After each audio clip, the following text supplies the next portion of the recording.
जिस दवा के बारे में इस वीडियो में हम सीखने जा रहे हैं दोस्तों, वह आंखों, हृदय तथा मस्तिष्क से जुड़ी हुई बीमारियों के साथ अन्य कई अलग अलग बीमारियों को ठीक करने के लिए भी प्रयोग में लाई जाती है। दवा का नाम है एसीटाजोलामाइड। एसीटाजोलामाइड टेबलेट तथा इंजेक्शन दोनों ही फॉर्म में बनाई जाती है। इस वीडियो में हम एसीटाजोलामाइड टेबलेट के बारे में सीखेंगे। दोस्तों, एसीटाजोलामाइड दवा का जेनेरिक नाम है। हो सकता है आप में से कई दोस्त इसको इस नाम से नहीं जानते हैं, आप इसको इसके ब्रांड नेम से जानते हैं। और एसीटाजोलामाइड टेबलेट की जो सबसे पॉपुलर ब्रांड नेम है जिससे आप इसको सभी जानते हैं, वो डायमॉक्स टेबलेट है। जो कि फाइजर कंपनी द्वारा बनाई जाती है। और हेलो फ्रेंड्स, नमस्ते दोस्तों। एसीटाजोलामाइड एक डायूरेटिक ग्रुप की दवा है जो कि वीक डायूरेटिक है।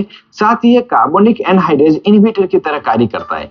कार्बोनिक एनहाइड्रेज एक प्रोटीन एंजाइम है जो कि हमारे शरीर में कार्बन डाइऑक्साइड, पानी, बाइकार्बोनेट तथा हाइड्रोजन की जो रिएक्शन है उनको करवाता है। लेकिन जब एसीटाजोलामाइड टेबलेट दी जाती है तो ये कार्बोनिक एनहाइड्रेज एंजाइम को इनहिबिट कर देता है, जिससे कि हमारे शरीर में जो फ्लूइड का सेक्रेशन है, जो प्रोडक्शन है, उसको कम किया जा सके। दोस्तों, एसीटाजोलामाइड टेबलेट के अगर स्ट्रेंथ की बात की जाए तो ये अलग अलग 3 स्ट्रेंथ में अवेलेबल है, जिसमें 125, 250 मिलीग्राम तथा 500 मिलीग्राम की स्ट्रेंथ है। और जो 125 मिलीग्राम तथा 250 मिलीग्राम की स्ट्रेंथ है, ये आपको IR immediate release tablet form में मिलेगी।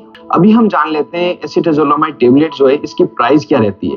इसका जो ज्यादातर चलन में स्ट्रेंथ है वो 250 मिलीग्राम है, इसलिए 250 मिलीग्राम जो टेबलेट है, डायमॉक्स टेबलेट है, उसको बेच सके मैं आपको प्राइस बता रहा हूँ। इसकी जो पर टेबलेट प्राइस होती है 3 रुपए से लगाकर 4 रुपए होती है। और अगर इसकी स्ट्रिप की बात की जाए तो 15 टेबलेट की स्ट्रिप आती है तो 50 से 60 रुपए में आपको ये मिल जाती है। दोस्तों, अगर एसीटाजोलामाइड टेबलेट जो डायमॉक्स टेबलेट इसकी यूज, इस दवा का प्रयोग मुख्यतः ग्लाउकोमा बीमारी के ट्रीटमेंट में किया जाता है, जो कि एक आंखों से संबंधित बीमारी है। इसमें आंखों की जो नर्व है वो डैमेज हो जाती है और व्यक्ति को विजन लॉस संबंधी समस्या का सामना करना पड़ता है। और ग्लाउकोमा 2 प्रकार का होता है, ओपन एंगल ग्लाउकोमा तथा क्लोज एंगल ग्लाउकोमा। और जब ओपन एंगल ग्लाउकोमा में इसका ट्रीटमेंट दिया जाता है, लंबे समय तक दिया जाता है। और क्लोज एंगल ग्लाउकोमा में शॉर्ट टर्म के लिए जब तक ऑपरेशन नहीं होता है तब तक एसीटाजोलामाइड टेबलेट डॉक्टर द्वारा दी जाती है। इसके अलावा यदि किसी व्यक्ति को एडिमा नाम की बीमारी हो गई हो, जिसमें व्यक्ति की आंखों के नीचे, होठों पे सूजन आ गई हो, पूरे शरीर में सूजन आ गई हो, स्पेशली किसी दवा को लेने के कारण, या कोई व्यक्ति जिसको हार्ट फेल्यूर की समस्या है, तो इन दोनों ही कंडीशन में जब एडिमा हो जाता है तब एसीटाजोलामाइड टेबलेट डॉक्टर द्वारा दी जाती है। साथ ही एपिलेप्सी नाम की बीमारी, जिसे हम मिर्गी कहते हैं, जब मेंस्ट्रुएशन रिलेटेड एपिलेप्सी, मतलब महिलाओं में मासिक धर्म में जब हार्मोनल चेंजेस होते हैं और उस समय जो एपिलेप्सी की समस्या होती है उसमें यह मुख्यतः प्रयोग ली जाती है। और इसके अलावा लोकलाइज जो एपिलेप्सी, उसमें भी इसका प्रयोग लिया जाता है।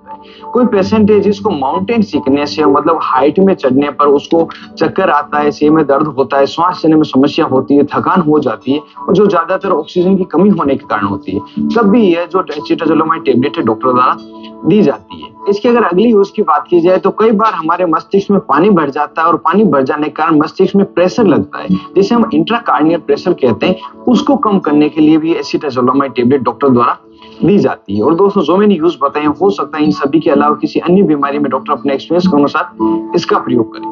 दोस्तों, अगर बात करें इसके क्या क्या साइड इफेक्ट होते हैं एसीटाजोलामाइड टेबलेट के, तो जो मुख्यतः साइड इफेक्ट है उसमें व्यक्ति को कमजोरी महसूस होना, सिर चकराना, डिप्रेशन की उसको समस्या होना, काम इच्छा में उसकी कमी हो सकती है, मुंह में बिटर टेस्ट या मेटालिक टेस्ट हो सकता है, नोजिया, वोमिटिंग कॉमन है, पेट में दर्द हो सकता है, यूरिया का प्रोडक्शन बढ़ सकता है, डायरिया मतलब दस्त व्यक्तियों को लग सकती है, और किसी व्यक्ति में इलेक्ट्रोलाइट इम्बैलेंस भी देखा गया है। ये सब कॉमन साइड इफेक्ट है। और अगर सीवियर साइड इफेक्ट की बात की जाए तो व्यक्ति को एनाफाइलेक्सिस रिएक्शन का सामना करना पड़ सकता है और स्टीवन जॉनसन रिएक्शन का सामना भी करना पड़ सकता है। ये प्रकार का सिंड्रोम है जिसमें व्यक्ति के पूरे शरीर में काले कलर के पैचेस हो जाते हैं। और ये दोनों ही बहुत ही घातक साइड इफेक्ट है, इसलिए ये या इसके अलावा कोई दूसरे अनवांटेड साइड इफेक्ट आपको मिले तो तुरंत ही आप इस दवा को लेना बंद कर अपने डॉक्टर से मिले, जिससे कि फर्दर ट्रीटमेंट आपको दिया जा सके। दोस्तों, वीडियो में आप आगे जाने कि इस दवा को किस किस पेशेंट को नहीं दिया जा सकता, क्या इसके कॉन्ट्राइंडिकेशन रहते हैं, तो उसमें सबसे पहले वह व्यक्ति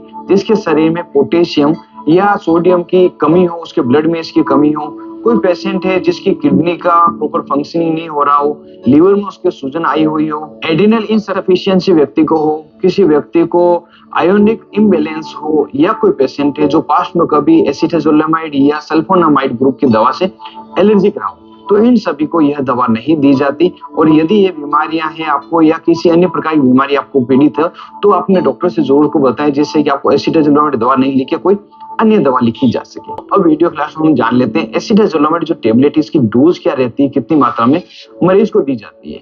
इसकी जो सामान्यतः डोज है 250 मिलीग्राम से लगाकर 1000 मिलीग्राम प्रतिदिन दी जाती है, पेशेंट की नीड के अकॉर्डिंग दी जाती है। और जब भी 250 मिलीग्राम से ज्यादा की डोज मरीज को दी जाती है और इमीडिएट रिलीज टेबलेट में दी जाती है तो वह जो डोज होती है एक बार में 250 मिलीग्राम से ज्यादा नहीं दी जाएगी, क्योंकि तुरंत ही दवा रिलीज हो जाती है। वहीं दूसरी ओर यदि जो टेबलेट है 500 मिलीग्राम की है और ER एक्सटेंड रिलीज फॉर्म में है तो उसे दिन में एक बार 2 बार दी जा सकती है, वो भी 500 मिलीग्राम की, क्योंकि जो दवा है धीरे धीरे रिलीज होती है, किसी प्रकार की समस्या का सामना नहीं करना पड़ता।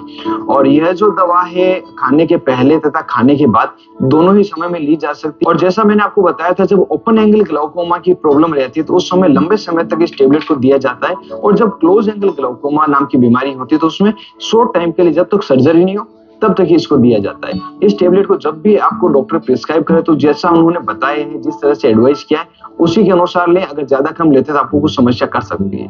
तो उम्मीद करता हूँ आपको प्रॉपर नॉलेज मिला होगा, ज्यादा से ज्यादा आपको नई जानकारी मिली होगी और वीडियो आपको पसंद आया होगा। यदि वीडियो आपको पसंद आया जरूर से इसको लाइक करें और ज्यादा से ज्यादा इसको शेयर करें जो किसी और के भी काम आ सके। और पीछे दिए गए रेड बटन को दबाकर जरूर से सब्सक्राइब कर दें और जो पास में बेल आइकन है इसे जरूर दबाएं, जो आने वाली वीडियो के सभी नोटिफिकेशन आपको मिल सके और मेरे सभी